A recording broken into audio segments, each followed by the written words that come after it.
Sebab sebagian musuh-musuh Islam yakin betul perkara itu, dalam pengertian yang sebaliknya tentunya. Ancaman betul. Jika ada kekuasaan politik Islam yang hanya menyembah kepada Allah, jika ada khilafah itu ancaman buat kekuasaan politik setan. Kan itu persoalan. Kemudian yang kedua, ini sering kita ditanya. Ini ada pada halaman 51, ditulis besar-besar ya nanti. Nah ini ditulis tebal. Ya. Lantas muncul pertanyaan yang lain.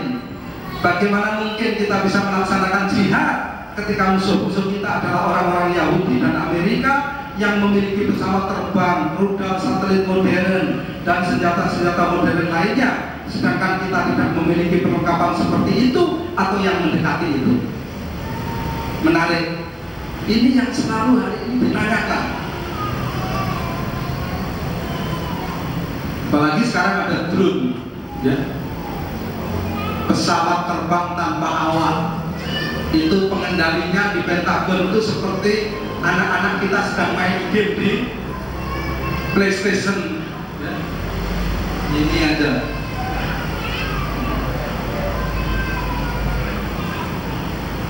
Gimana? Ayo ikhwan, Syekh Usamah bin Laden rahimahullah selalu mengingatkan kepada kita sekalian. Bukankah Allah telah menjanjikan kepada kita dan membuktikan di dalam kehidupan ini bagaimana sekelompok orang yang perutnya tidak pernah kenyang dengan makanan, apalagi punya dompet berisi uang tak pernah, yang bajunya dihiasi dengan keringatnya, yang tidak pernah pakai sepatu secara lengkap, berjalan di bukit dan di lembah itu setengah telanjang kaki.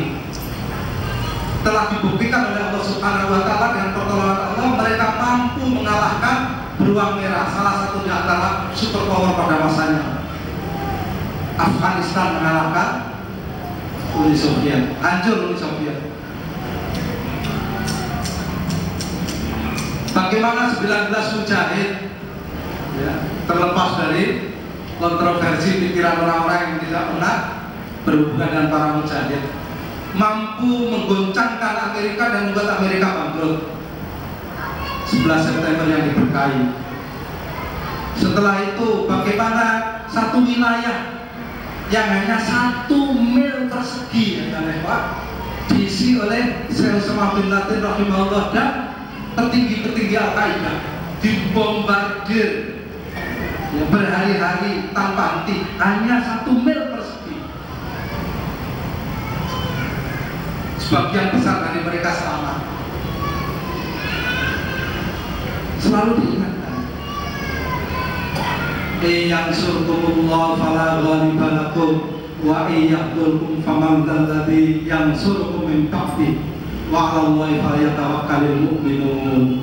Ini persoalan mendasar. Jika Allah menolong kalian, maka siapa yang akan bisa mengalahkan kalian?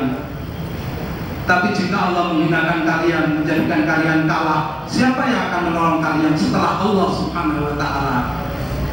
Dan kepada Allah lah bertawakal orang-orang yang beriman. Ayo ikhwan. Jadi yang harus kita rebut itu bukan bagaimana kita menyamai persenjataan Amerika dan Yahudi. Yang harus kita rebut adalah, yang harus kita cari, yang harus kita dapatkan adalah bagaimana kita mengambil sebab-sebab sehingga Allah menolong kita. Itu saja. Maka di sini dibuat rinciannya bagus sekali. Ini yang tentang 26, menarik sekali.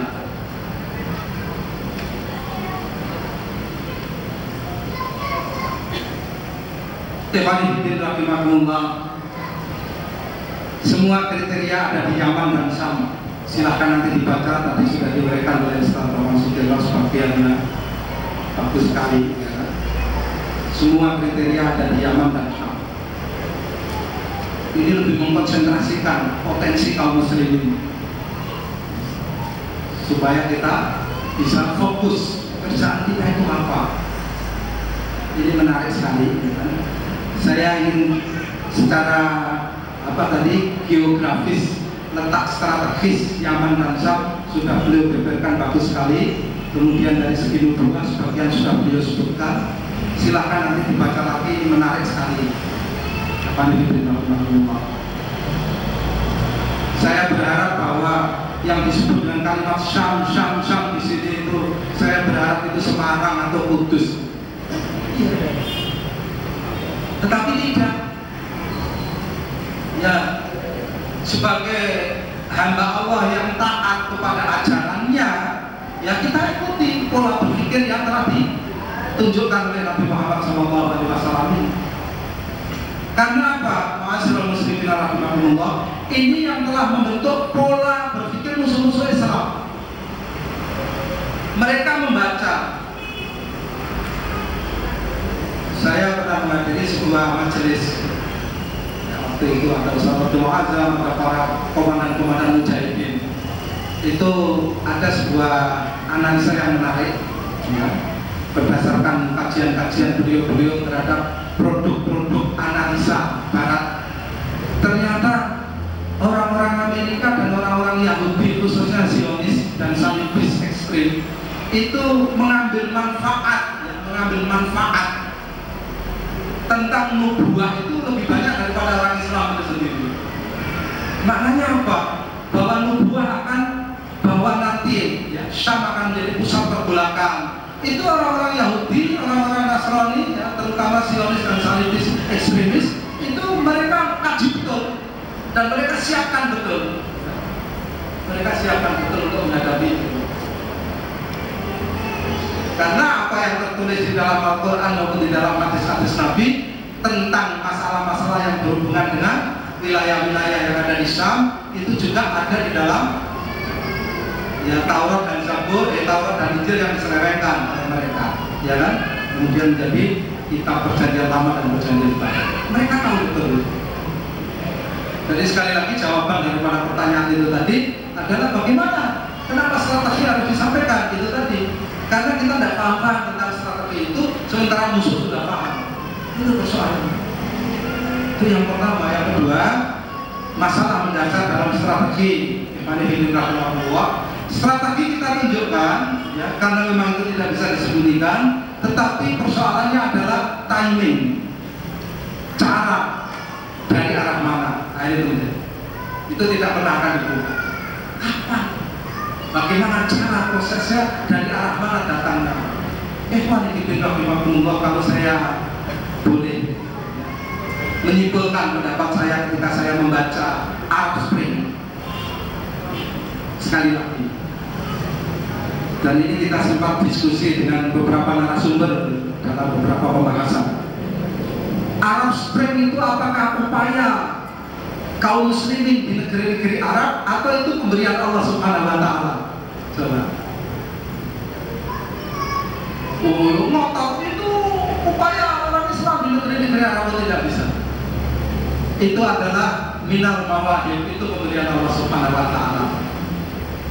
Beberapa komandan mujahidin di lapangan di Syria, beberapa tokoh-tokoh jihad yang ada di Syria, mereka bekerja di berbagai bidang, termasuk Dr. Romi yang bekerja di bidang kesehatan pun ketika ditanya Evan relawan Hasi, mereka selalu menjawab bahwa keadaan Syria hari ini merupakan rezeki dari Allah Subhanahu wa Ta'ala, bukan upaya kami. Kalau upaya kami sudah upayakan 43 tahun yang lalu ketika Hafiz Asad mulai berkuasa tahun 70. Tetapi kami tidak mampu, baru sekarang ini Allah memberikan keadaan itu. Kalau Libya, Syekh Yahya Al-Libi rahimahullah menyebutkan, ya kan, ini betul-betul rahmat Allah yang amat besar dan bukan upaya kaum muslimin bangsa Libya ketika Gaddafi jatuh dan terbunuh secara hina. Karena kalau itu upaya kaum muslimin, sudah kami upayakan 40 tahun yang lalu ketika awal Gaddafi berkuasa. Tetapi kami baru mampu hari ini. Mesir juga begitu, yang lain-lain. Oleh karena itu, Ikhwanifiddin rahimakumullah, menarik sekali bahasa yang dipakai oleh beliau tadi disebut Al-Fawdo Al-Harimah. Ada di halaman berapa itu? 20 sekian, 23 atau 24. Saya menginginkan para ikhwan untuk bagaimana memahami betul istilah-istilah ini. 20 berapa? 21 ya? Ya 20 sekian. Di buku saya 18 soalnya. 21. Chaos dibahasakan di sini chaos, yaitu sebuah keadaan di mana anarkisme itu tidak terkendali. Tadi disebutkan sebagian oleh beliau serta Bapak Sudirno. Saya melihat ayat ikhwah ada beberapa hal yang terjadi apabila terjadi keadaan yang tidak terkendali. Satu disebutkan di situ, ya disebutkan di dalam buku ini juga sebenarnya, yaitu yang disebut dengan inhiyarun nidhamil alami, yaitu tidak ada satu tatanan dunia apapun yang mampu mengontrol keadaan. Jadi ketika terjadi sebuah keadaan di mana anarkisme tidak terkendali, yang paling utama dan pertama terjadi adalah ketidakmampuan kekuasaan apapun untuk mengendalikan persoalan. Amerika tidak mampu melakukan kontrol ketika keadaan chaos terjadi di suatu tempat. Walaupun dia polisi dunia, Yaman, Somali, apalagi Yaman, sangat pengecut Amerika di Yaman. Dia hanya mengirimkan pesawat terbang tanpa awak. Termasuk di sini hari ini tidak ada satu kekuatan pun yang bisa mengontrol. Dari ini kesulitan kita adalah kesulitan perbatasan. Ketika keadaan itu aman, damai, maka orang melintasi perbatasan itu masalah. Tetapi hari ini mujahidin dari Irak bisa masuk ke Yaman, ke Syria tanpa masalah. Mujahidin dari Turki, mujahidin dari lingkungan di sekitar itu tanpa masalah. Kalau dari Indonesia masih masalah karena apa? Karena menggunakan jalur resmi, ya kan? Sementara jalur-jalur resmi itu masih terkontrol, namanya resmi. Tapi jalur-jalur tidak resmi tidak ada yang mampu mengontrol. Karena apa? Karena tidak ada kekuatan yang bisa mengontrol ketika keadaan sudah mulai chaos. Yang pertama, yang kedua disebutkan juga yaitu tafakkuku nidhami sikpiku. Ini juga kalimat yang agak aneh.